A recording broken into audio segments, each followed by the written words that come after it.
Mummy என்ன பண்றீங்க? Courier packing.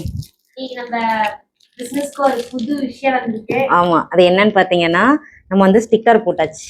நம்மளோட எல்லா தொக்குலையுமே வந்துட்டு நம்ம ஸ்டிக்கர் போட்டிருக்கோம்.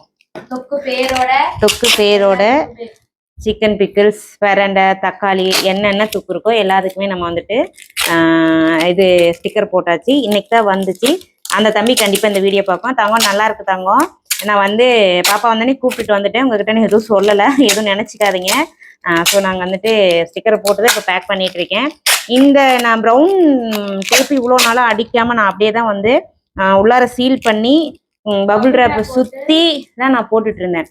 ஆனால் இப்போ என்னதான் நான் வந்து பபுள் ரேப்பை போட்டு உள்ளார ஸ்டிக்கர் வச்சு மேலே நியூஸ் பேப்பர் வச்சு ஷேக் ஆகாமல் அனுப்புனாலும் ஆயில் லீக்கேஜ் லைட் ஆகுது. ஏதோ ஒரு பார்சல் இந்த மாதிரி நம்ம வந்து ட்ரை பண்ணிடுவோம்.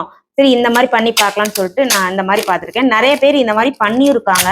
அது அவங்களுக்கு சக்ஸஸ் ஆயிருக்கான்னு தெரியல. நமக்கு இப்போதான் போடுறேன். இது திங்கட்கிழமை எல்லாத்து கைக்கு ரிசீவ் ஆகும் போது தான் தெரியும். எல்லாத்துக்குமே வந்து இன்னைக்கு நான் கொரியர் போட்டுருவேன். இது ஃபுல்லாகவே இன்னைக்கு கொரியர் போடுறது. இனி அடுத்து வந்து புது பேட்ச் தான் நம்ம ரெடி பண்ணி எல்லாத்துக்கும் போடுவோம். வேணுங்கிறவங்க வாட்ஸ்அப் நம்பருக்கு வாட்ஸ்அப் பண்ணி ஆர்டர் ப்ளேஸ் பண்ணிக்கலாம். இப்படி பண்ணும்போது என்ன ஷேக் ஆனாலும் ஒன்றும் ஆகாது. பாய்.